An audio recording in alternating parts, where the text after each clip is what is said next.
Queridos irmãos e irmãs em Cristo, em especial você catequista, o qual nos dirigimos primeiramente, sejam muito bem-vindos a mais esse vídeo de formação. Hoje, então, dando continuidade ao nosso estudo das partes da missa, agora que finalizamos, então, os ritos iniciais na oração da coleta, vamos hoje estudar um pouquinho, começarmos a estudar um pouco sobre a liturgia da palavra. Antes, porém, vamos fazer a nossa oração. Em nome do Pai, do Filho e do Espírito Santo. Amém. Deus de bondade e misericórdia, concedei-nos a graça do entendimento e da sabedoria, para que, aprendendo mais, possamos servir melhor a vós, a vossa Igreja e a comunidade. Por Cristo nosso Senhor. Amém.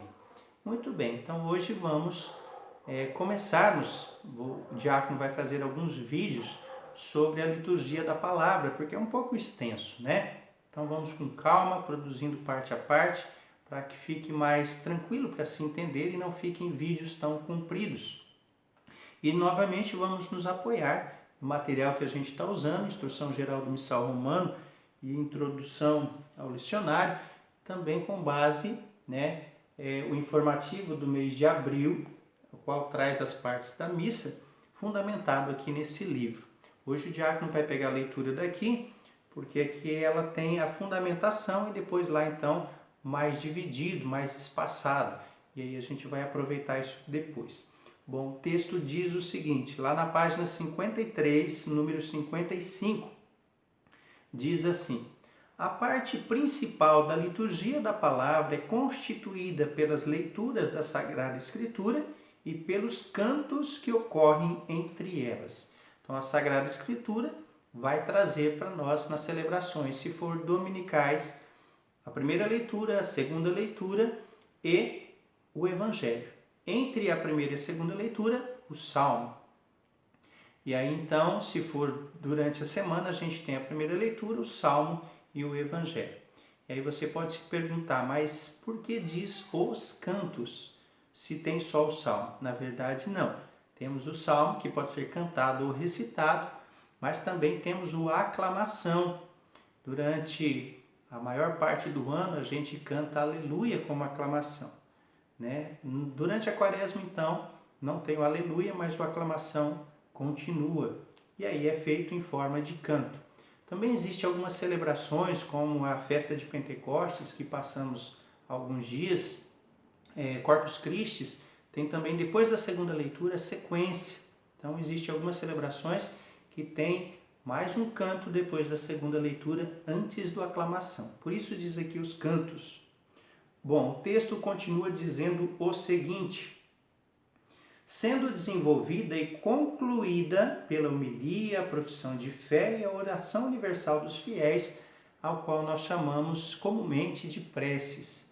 Então existe uma conclusão, existe a parte principal, que são as leituras da Sagrada Escritura junto com os cantos, e depois então tem esse término, a conclusão, que se dá pela homilia, nos leva a rezarmos o credo, o creio, e por fim finalizamos rezando juntos pela igreja e pelo mundo.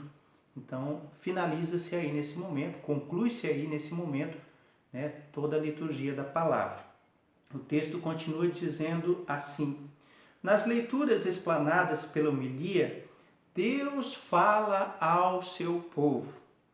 Então aqui é muito importante para quem participa das leituras, quem faz as leituras, Aí o sacerdote ou o diácono lê o Evangelho e os leigos então faz as outras leituras, canta salmo e assim por diante. E aí essa frase é muito, muito interessante a gente pensar sobre ela. Deus fala, tá? Então Deus empresta o nosso corpo, o Espírito Santo usa o nosso corpo para poder transmitir a sua palavra. Deus se faz em nós, então, a palavra para os irmãos que estão na Assembleia. Por isso é muito importante quem vai fazer leitura, estudar bastante essa leitura, se preparar bem, rezar bem, porque você vai estar emprestando o seu corpo. É Cristo que vai falar em você. Então tem que estar bem preparado, não pode ser feito de qualquer jeito, ok?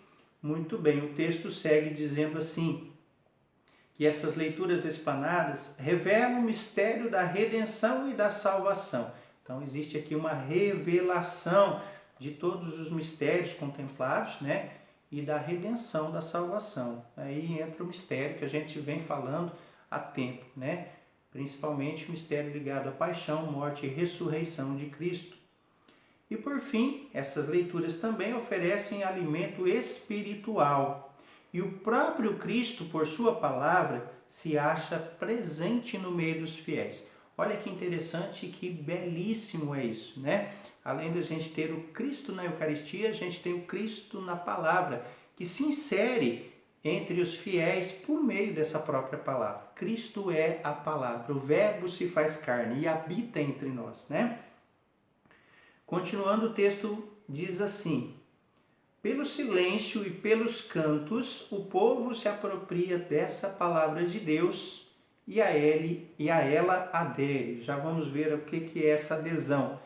Mas antes, lembremos aqui, o silêncio e os cantos devem nos ajudar a nos deixar que essa palavra penetre em nós, que a gente possa meditá-la, possa contemplá-la e possa absorver ela para a nossa vida. Por isso o texto diz apropriar-se dela. Precisamos apropriar. E o silêncio e os cantos ajudam. Por isso cuidado também com os cantos, né? O como cantar, depois a gente vai falar sobre isso. E também, sempre que possível, ter alguns instantezinhos de silêncio, até mesmo entre as leituras, para que isso possa penetrar, que essa palavra possa penetrar no nosso ser. A gente precisa dar esse tempo para isso, né? E aí então a gente tem condições de aderir, como continua o texto, aderir pela profissão de fé. Então a palavra nos leva a proferir a nossa fé, a dizer que cremos, que acreditamos, e também alimentado por essa palavra, nós somos levados, como diz o texto, a rezar a oração universal pelas necessidades de toda a igreja e pela salvação do mundo inteiro. Então é muito belo, é muito rico isso, né? A gente ouve com muita atenção a palavra, deixa ela penetrar, apropria-se dela e isso faz com que a gente então manifeste a nossa crença rezando o credo e posteriormente rezando pela humanidade, rezando pela igreja e rezando pela salvação de todo o povo de Deus. Isso é o resumo da liturgia da palavra. Depois, então, o diácono traz a proposta de vermos com mais detalhes sobre isso. Mas por hoje ficamos por aqui. Que você tenha alegria de continuar na graça de nosso Deus. E que Deus vos abençoe. Em nome do Pai, do Filho e do Espírito Santo. Amém.